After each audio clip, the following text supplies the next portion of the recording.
Di sana pelihara beberapa ikan, ada ikan koi, ada ikan arwana gitu ya. Karena arwana kan Indonesian Pride tuh, jadi di istana itu memang ada ditaruh satu arwana. Kunjungan ke istana tuh harus buat surat apa segala macam gitu ya. Jadi memang udah terschedule.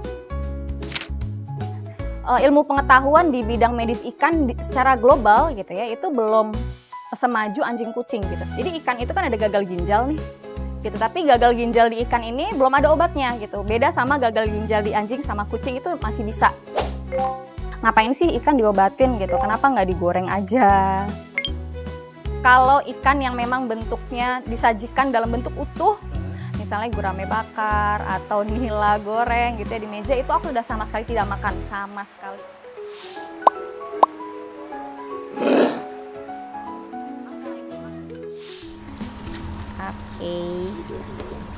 Dokter hewan Citantianing Kirana menjalani profesi yang terbilang langka, yakni dokter hewan yang fokus pada perawatan ikan. Di media sosial pribadinya, Dokter Citan kerap membagikan pengalamannya mengenai berbagai kasus kesehatan pada ikan. Mulai dari patah sirip, tumor, luka infeksi, hingga operasi. Ada yang segera diobati, ada pula yang mesti masuk IGD, ikan gawat darurat, alias harus dirawat inap berhari-hari. Ia juga merawat berbagai jenis ikan.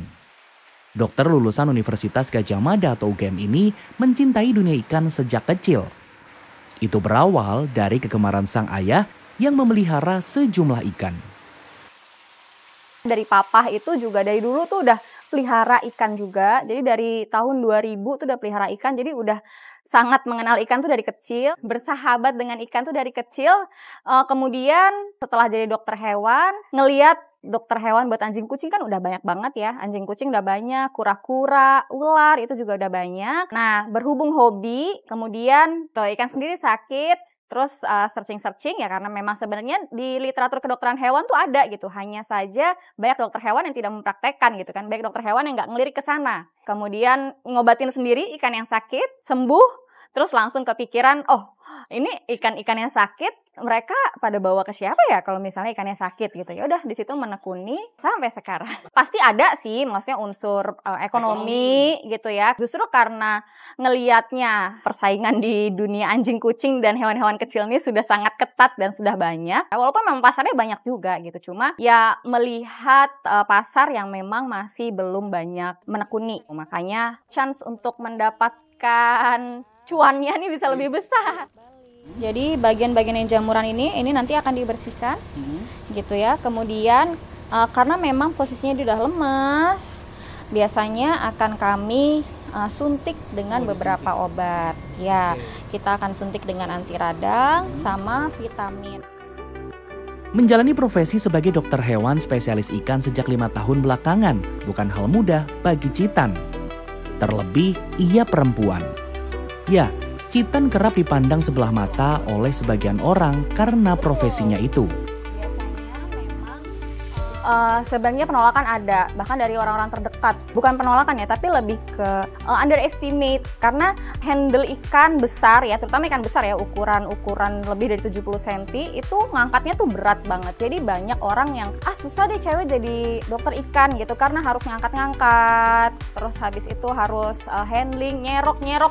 Di kolam besar itu kan berat banget. Tapi ya ternyata setelah dipelajari, dicari selahnya gitu ya bisa sampai sekarang bahkan dokter aku semua perempuan. Di dunia maya, Citan juga kerap mendapat komentar-komentar negatif. Menurutnya, hal ini terjadi lantaran tak semua orang mengerti soal ikan yang ia tangani.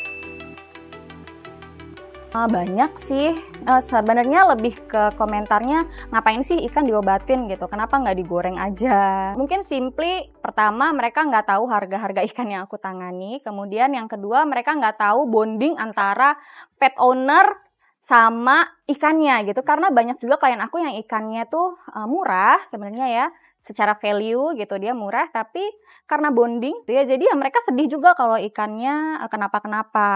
Jadi banyak orang yang komentar negatif itu kenapa nggak digoreng aja, itu kayak digoreng enak deh, atau nggak sediain sambel aja gitu. Itu banyak banget yang komentar-komentar kayak gitu. Kadang awalnya tuh aku balesin gitu, tapi lama-lama kayak saking banyaknya udah terserahlah. Benar. Jadi kalau ikan yang memang bentuknya disajikan dalam bentuk utuh, misalnya gurame bakar atau nila goreng gitu ya di meja, itu aku udah sama sekali tidak makan, sama sekali. Gitu, karena ngelihat bentuknya tuh aku langsung teringat pasien-pasien aku. Sejak menekuni profesi dokter ikan, Citan sudah menangani berbagai kasus penyakit ikan.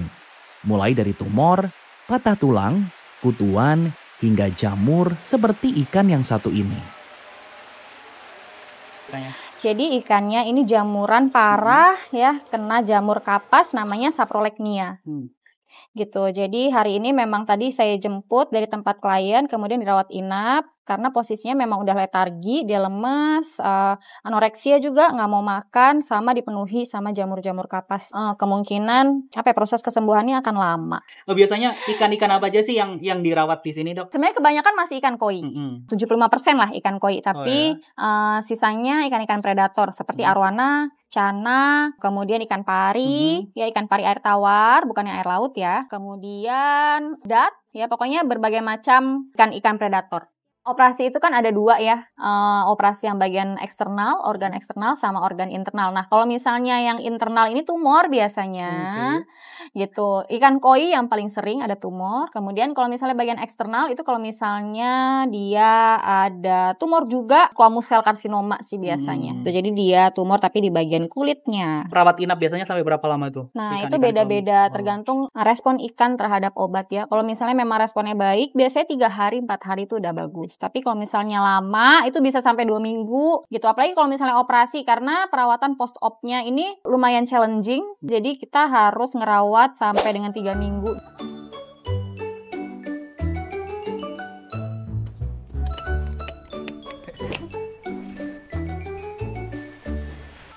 Jadi X-ray yang dipakai ini sebenarnya sama aja kayak anjing kucing, cuma memang setelannya diubah jadi yang cocok buat ikan gitu. Menjalani profesi dokter hewan spesialis ikan ternyata tak seindah warna ikan yang menjadi pasiennya. Citan juga harus menghadapi tantangan besar, salah satunya keterbatasan alat. Saat menemukan pasien ikan yang bengkok seperti ini misalnya, untuk memastikan kondisinya, Citan harus bekerja sama dengan klinik milik rekannya yang berada di Cibubur, Jakarta Timur yang memiliki peralatan X-ray. Nah, memang availability obat untuk ikan itu di Indonesia masih sangat terbatas gitu. Makanya ada beberapa penyakit di ikan yang saya belum bisa tangani secara maksimal karena memang keterbatasan obat. Mungkin ilmu pengetahuan di bidang medis ikan secara global gitu ya, itu belum semaju anjing kucing gitu. Jadi ikan itu kan ada gagal ginjal nih gitu, tapi gagal ginjal di ikan ini belum ada obatnya gitu. Beda sama gagal ginjal di anjing sama kucing, itu masih bisa cuci darah. Di luar negeri tuh udah bisa transplantasi ginjal dan lain sebagainya gitu. Tapi kalau di ikan ini cuci darah belum ada. Padahal kasus gagal ginjal itu sangat sering terjadi. Pasien-pasien ikan dokter Citan ini datang dari berbagai kalangan, mulai dari penghobi ikan, perusahaan, pedagang ikan hias, hingga presiden. Ya, Citan ternyata sempat merawat ikan-ikan di Istana Kepresidenan saat Joko Widodo masih menjabat. Jadi memang di sana pelihara beberapa ikan, ada ikan koi, ada ikan arwana gitu ya. Karena arwana kan Indonesian Pride tuh, jadi di istana itu memang ada ditaruh satu arwana, itu memang untuk ditunjukkan ke para tamu-tamu tuh. Kunjungan ke istana tuh harus buat surat apa segala macam gitu ya. Jadi memang udah terschedule. Kemarin sih koi ya, jadi operasi tumornya tapi adanya di kulit. Jadi tumornya disebabkan oleh herpes virus memang. Waktu itu saya operasi terus kita rawat di sana. Jadi mereka memang bikin rawat inap sementara gitu. Rawat inap dadakan lebih tepatnya untuk ngerawat si ikan itu.